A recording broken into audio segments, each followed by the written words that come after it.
आप सभी साथियों को जय हिंद। आज हम चर्चा करने जा रहे हैं 70वीं बीपीएससी में पूछे हुए जितने सारे प्रश्न हैं वर्ल्ड ज्योग्राफी के। किसके? वर्ल्ड ज्योग्राफी के। इसके बारे में हम चर्चा करेंगे। ठीक है, वर्ल्ड ज्योग्राफी। और ये बहुत ही आसान कुछ पूछे गए हैं, लेकिन कुछ ऐसे भी हैं थोड़ा सा टफ पूछे गए हैं, है ना।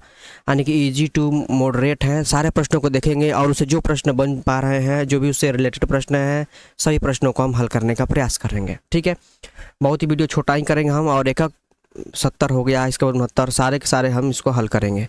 जो बीपीएससी प्रश्न पूछे गए हैं प्रीवियस ईयर में, सभी प्रश्नों को हम हल करने का प्रयास करेंगे। ठीक है, आते हैं। क्या कर रहा है कि निम्नलिखित में से कौन एक टेक्नोपॉलिसी है? देखो, टेक्नोपॉलिसी का मतलब क्या होता है, आप ध्यान दीजिएगा। टेक्नोपॉलिसी का मतलब होता है आधुनिक शहर। क्या होता है?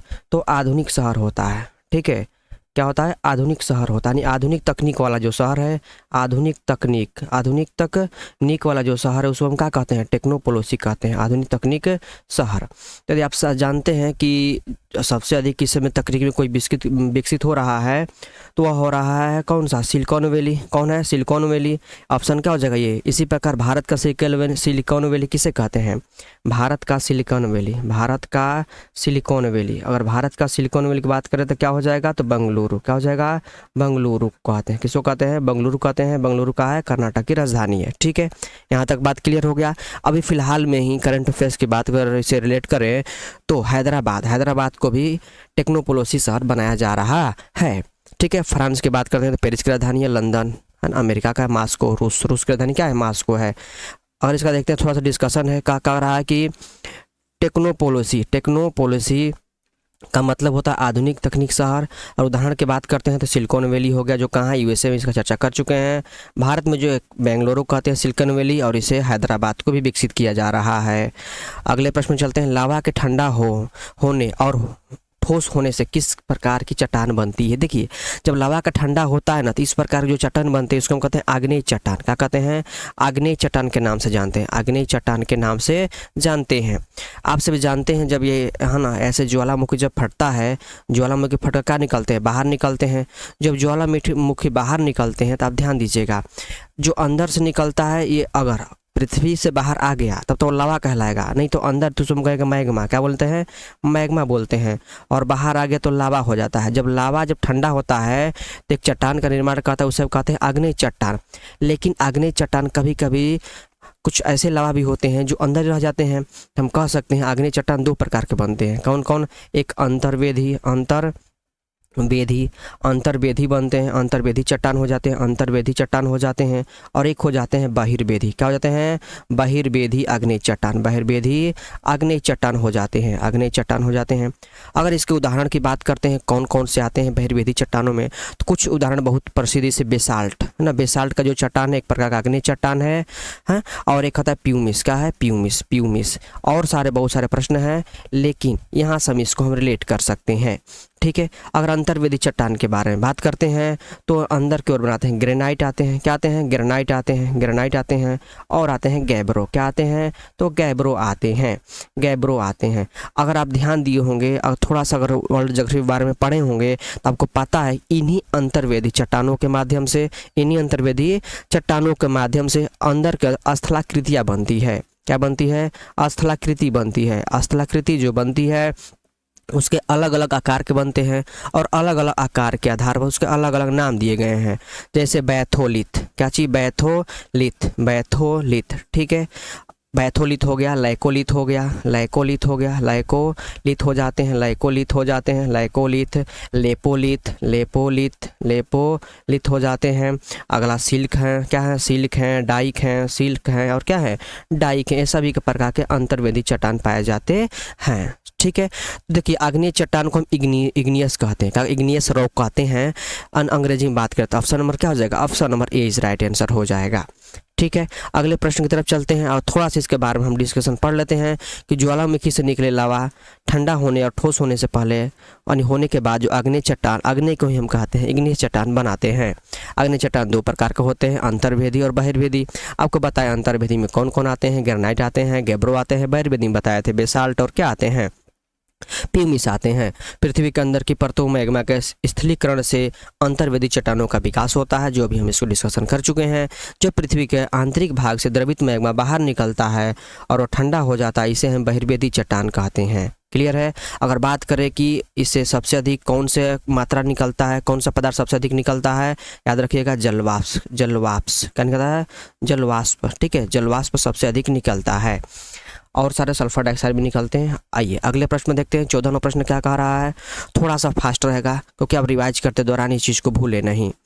ठीक है, और हमारा एक छोटा सा प्रयास है आप सभी को, ताकि जितने सारे प्रीवियस प्रश्न पूछे गए हैं सबका हम अच्छे से डिस्कशन कर सकें और उससे जो भी रिलेटेड प्रश्न आ रहे हैं सभी प्रश्नों को हम अच्छे से डिस्कशन कर सकें। निम्नलिखित में से किसकी कक्षा अत्यधिक लंबी अंडाकार होती है? आप सभी जानते हैं अंडाकार होती है, तो सबसे अधिक जो अंडाकार लगाता है वो धूमकेतु। क्या होते हैं? धूमकेतु। धूमकेतु कहते हैं उसे, क्या कहते हैं? धूमकेतु। इसी को अंग्रेजी में कोमेट कहते हैं। क्या कहते हैं? तो कोमेट कहते हैं। अगर बात करें जो धूमकेतु किसके बने होते हैं, तो धूलकण चट्टानों से बने होते हैं, यानी बर्फ से बने होते हैं, धूलकण से बने होते हैं और किससे बने होते हैं? चट्टानों से बने होते हैं। किससे बने होते हैं? चट्टानों से बने होते हैं। इनके जो पुच्छ होते हैं, सूर्य के विपरीत दिशा में कहते हैं, सूर्य के विपरीत दिशा में गति करते हैं, सूर्य के विपरीत दिशा में होते हैं या गति करते हैं। अगला बात करते हैं, कुछ धूमकेतु का नाम है, जैसे सबसे प्रसिद्ध है ना, सबसे प्रसिद्ध एक धूमकेतु है जिसका नाम है हेली धूमकेतु इसका नाम है। अगर बात करते हैं तो यह अभी वर्तमान में वो 2061 में दिखाई देगा, अर्थात यह 86 साल के 76 वर्ष के बाद दिखाई देता है। और इस सबसे पहले दिखाई कब दिया हुआ था? तो सबसे पहले दिखाई दिया था 1986 ईस्वी में। कब दिखाई दिया था? 1986 ईस्वी में। और 76 साल बाद दिखाई देगा, 2061 में दिखाई देगा। ठीक है, अब इसके बारे में कुछ डिस्कशन दिया है, उसको पढ़ लेते हैं। देखिए इसका संरचना के बारे में बात करता है, तो जो संरचना होते हैं नीचे नाभिक बने होते हैं, बर्फ, धूल और चट्टानों से बना होता है। कोमा क्या होता है? तो सूर्य की गर्मी से नाभिक की बर्फ में बदलती है और एक धुंधला चमकदार वातावरण बनाता है, कोमा होता है। अगर बात करें कोमेट के, कि सूर्य से दूर हो जाता है और इसकी जो पूंछ होती है पीली रंग की प्रकाश को परिवर्तित करता है। आयनी पूंछ कैसी होती है? तो नीली रंग की होती है। अगर इसके गति और बात करें तो धूमकेतु बहुत लंबी अंडाकार और कक्षा में सूर्य का चक्कर लगाते हैं। सूर्य के पास आने पर गति तेज और दूर जाने पर इसकी गति कैसी हो जाती है? धीमी हो जाती है। देखिए इसके भी एक प्रॉपर्टीज में से इसके गुण की बात करें, इसकी विशेषता से बात करें तो भी एक बहुत महत्वपूर्ण है। जब धूमकेतु सूर्य के नज़दीक आते हैं तो उसकी गति तेज हो जाती है और जब दूर जाते हैं तो उसकी गति क्या हो जाती है? धीमी हो जाती है। ये एडिटोरिया का सभी के सभी है ना डिस्कशन किए जा रहे हैं। एडिटोरिया के द्वारा जो भी बुक बनाया गया है बीपीएससी के प्रीवियस ईयर को लेकर, उसी का डिस्कशन किया जा रहा है। काइपर प्लेटो के पास है, सौरमंडल की बाहरी सीमा पर है। प्रसिद्ध धूमकेतु हेलू है, जो हेली धूमकेतु है ना, जो 76 वर्ष बाद एक बार दिखाई देगा। कब दिखाई देगा? 2061 ईस्वी में दिखाई देगा। कब दिखाई दिया था? ये दिया था 1986 ईस्वी में दिखाई दिया हुआ था। ठीक है, इस बातों को आप नोट कर लीजिएगा। अगले प्रश्न की तरफ चलते हैं। निम्नलिखित शहरों में से कौन सी नदी किनारे स्थित है? देखिए सीन नदी किनारे स्थित है। सीन है ना फ्रांस में है। कहाँ है? फ्रांस में है। क्या है? फ्रांस में। ठीक है, अगर ट्रिक याद करिए थोड़ा सा, तो फ्रांस में कैसा सीन देखा, आदमी को वहीं फंस कर रह गया, अर्थात तो वहीं पर रुक गया, देखने का मनमोहक हो गया। फ्रांस की राजधानी की बात करते हैं तो फ्रांस की राजधानी पेरिस है। तो पेरिस है ना, पेरिस कहाँ है? सीन नदी किनारे स्थित है। बेलग्रेड है, बुडापेस्ट है और वियना है। क्या है? वियना है। क्या है? वियना है। अगर बात करें बेलग्रेड क्या है, तो सर्बिया की राजधानी बेलग्रेड है। सर्बिया की राजधानी कहाँ है? बेलग्रेड है। और ऑस्ट्रिया की राजधानी अगर ऑस्ट्रिया की राजधानी की बात करें, ऑस्ट्रिया की राजधानी कहाँ है? तो वियना है। और हंगरी की राजधानी की बात करें, हंगरी की राजधानी है बुडापेस्ट। ये सभी के सभी डेन्यूब नदी किनारे स्थित है। कहाँ स्थित है? डेन्यूब नदी के किनारे स्थित है। ठीक है, इस बात को आप नोट कर लीजिएगा। ये प्रश्न पूछा हुआ है, हो सकता है आने वाले 71 बीपीएससी में पूछ सकता है। निम्नलिखित में से कौन सी जो नदी है, यानी कौन सा जो शहर है डेन्यूब नदी के पास स्थित नहीं है? ठीक है, लिस्बन जानते हैं आप सभी, पुर्तगाल की राजधानी कहाँ है? लिस्बन है। थोड़ा सा इसके डिस्कशन के बारे में देखते हैं। पेरिस जो है सीन नदी किनारे स्थित है। बेलग्रेड जो है डेन्यूब एवं सवा नदियों के संगम पर, याद रखिएगा सवा नदियों पर क्या है? बेलग्रेड डेन्यूब और सवा नदियों के संगम पर स्थित है। अगर बात करें लिस्बन का, तो लिस्बन एक टैगस नदी है ना, टैगस नदी है, इसके मुहाने पर स्थित है। बुडापेस्ट का भी हम ना अभी मैंने आपको बताया है, डेन्यूब नदी किनारे स्थित है। सीन नदी की बात करें तो सीन नदी की बोट क्रूज पर्यटकों में बेहद लोकप्रिय है। किसके? क्रूज पर्यटकों में बेहद लोकप्रिय है। सीन नदी फ्रांस में स्थित है। अगले प्रश्न चलते हैं, निम्नलिखित में से किसके साथ साथ एंडीज फैला हुआ है, एंडीज पर्वत फैला हुआ है।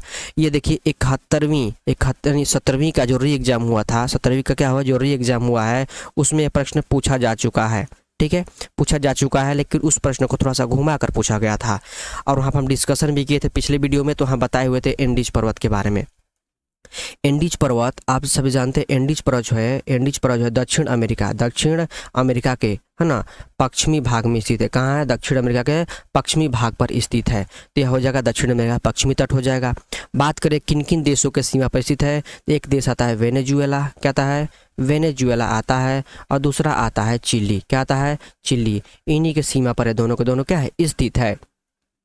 अगर बात करें वेनेजुएला का, तो वेनेजुएला की राजधानी आप याद कर लीजिए, देखिए जुए, है ना, जुए कसकर भरे हुए, इसका ट्रिक होता है कराकस, क्या होता है? कराकस। अगर इसकी राजधानी हो जाएगा जी, कराकस हो जाएगा। ठीक है।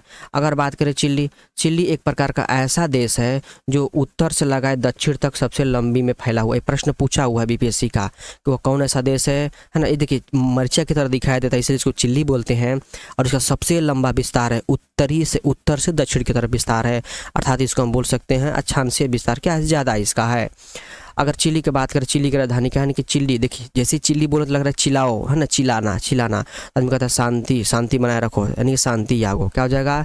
शांति यागो या शांति यागो। ठीक है, ये बात समझ में आ गया। चलिए आगे चलते हैं। भारत का पश्चिमी तट, है ना, भारत का पश्चिमी तट, यहाँ पश्चिमी तट में पाया जाता है, पश्चिमी पाया जाता है। आइए इसको देखते हैं। एंडीज पर्वत की सबसे ऊंची चोटी की बात करते हैं तो एकांगुआ है, क्या है? एकांगुआ है। आप देख सकते हैं इसकी सबसे चोटी का है, एकांगुआ है, और 60 मीटर इसकी सबसे ऊंची, मतलब ऊंची चोटी है, जो अर्जेंटीना और, है ना, जो चिली और अर्जेंटीना का सीमा पर स्थित है। अगर बात करते हैं, एंडीज विश्व की सबसे लंबी श्रृंखला पर्वत है। यह श्रृंखला दक्षिण अमेरिका के पश्चिमी तट के सहारे लगी हुई है। यह पर्वत से वेनेजुएला से होकर चिली अर्जेंटीना तक फैली हुई है। इस चोटी का सबसे ऊंची चोटी का नाम है एकांगुआ नाम है, जो चिली और अर्जेंटीना की सीमा पर स्थित है। ठीक है, आगे चलते हैं। निम्नलिखित में कौन वायु प्रदूषण का प्रमुख कारण है? आप ध्यान दीजिएगा, वायु प्रदूषण का सबसे प्रमुख कारण कौन सा है? और वायु प्रदूषण का सबसे प्रमुख कारण देखते हैं तो प्लास्टिक का निपटारा। अगर प्लास्टिक का निपटारा हो जाता है तो अच्छी बात है, उससे वायु प्रदूषण नहीं होते हैं। अगला देखते हैं, अगला क्या कह रहा है? जीवाश्म ईंधन का जलना। बिल्कुल सही। अगर जीवाश्म ईंधन जलेंगे, जीवाश्म ईंधन कौन खाना आ जाते हैं तो कोयला आ जाता है, क्या आता है? कोयला आ जाता है। पेट्रोलियम आ जाते हैं, कहते हैं पेट्रोलियम आ जाते हैं, और यह सभी के सभी पेट्रोलियम आ जाते हैं। ठीक है, पेट्रोलियम से जो भी पदार्थ बनते हैं ये सभी के सभी क्या होते हैं? यह परंपरागत, है ना, परंपरागत ईंधन होते हैं, या परंपरागत स्रोत बोल सकते हैं इसको। ठीक, अर्थात यह अनवीकरणीय होते हैं। क्या बोलते हैं? अनवीकरणीय संसाधन के अंतर्गत रखा था, अनवीकरणीय संसाधन के अंतर्गत रखा जाता है। अगर बात करें वनों की कटाई, तो वनों की कटाई से तो क्या होता है? मृदा का जो संरक्षण है खत्म हो जाता है, यानी कम हो जाता है। कीटनाशकों का अत्यधिक उपयोग से क्या होता है? तो मृदा प्रदूषण, क्या होता है? मृदा प्रदूषण होता है। क्या होता है? मृदा प्रदूषण होता है, और होता है जल प्रदूषण। क्या होता है? जल प्रदूषण होता है। अधिकांश यही होते हैं। आप देख सकते हैं ऑप्शन नंबर क्या हो जाएगा इसका? बी राइट आंसर हो जाएगा। वनों कटाई से क्या होता है? संक्षारण, है ना, मिट्टी का क्या होता है? संक्षरण होने लगता है। अगले प्रश्न में चलते हैं और इसका थोड़ा सा डिस्कशन देख लेते हैं। जीवाश्म ईंधन का जलना गैसीय, देखिए जब भी जीवाश्म ईंधन जलते हैं इसमें खनिज तेल आता है, कोयला आते हैं, पेट्रोल डीजल एंड पेट्रोलियम से बने हुए पदार्थ आ जाते हैं, और दहन से मुख्यतः कार्बन डाइऑक्साइड होता है। क्या निकलता है? Carbon dioxide, carbon monoxide. Carbon monoxide को हम दम घुटने वाली गैस भी बोलते हैं। क्या बोलते हैं? दम घुटने वाली गैस भी बोलते हैं। दम घुटने वाली क्या बोलते हैं? गैस के नाम से भी जानते हैं। ठीक है, यहाँ तक बातें समझ में आ गया होगा आप सभी को।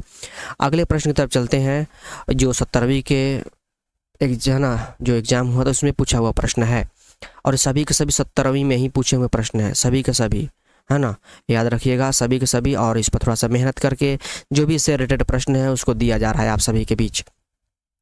ब्राजील के मिनास, है ना, ब्राजील के मिनास गैरेस प्रांत में निम्नलिखित कौन सा खनिज है? देखिए थोड़ा सा ये प्रश्न पूछा गया है, और खासकर जो खनिज वाले चैप्टर है वहाँ से खनिज वाले चैप्टर वहाँ से इस प्रश्न को उठाया गया है। ठीक है, निम्नलिखित में कौन खनिज मिलता है?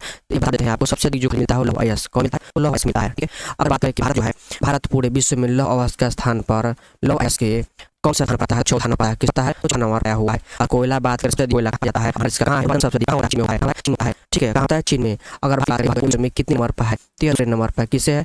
दूसरे नंबर पर। ध्यान रखिएगा। अभ्रक क्या है? यह एक प्रकार ऐसा मतलब तो है जो का कुचला होता है और उसका सुचला होता है। साइड के बारे में बक्स एक प्रकार का ऐसा है जिसकी की प्राप्ति किसी प्रकार की होती है, जिसके पास कितना है? यह होता है कोमा 3 बताया था, तो समझ सकता कितने 3 हो जाएंगे। ठीक है, ये सारी बातें आपको बता दी गई हैं। और बात करें सबसे अधिक कहाँ पाया जाता है? पचास कहता है, इसलिए पाया जाता है। इसके डिस्कशन करेंगे। अगर ब्राजील की मिनास ग्रेस प्रांत में कई प्रकार खनिज पाए जाते हैं, लेकिन ये मुख्य रूप से लौह अयस्क के प्रसिद्ध है। लौह अयस्क के प्रसिद्ध है। ब्राजील का सबसे बड़ा लौह अयस्क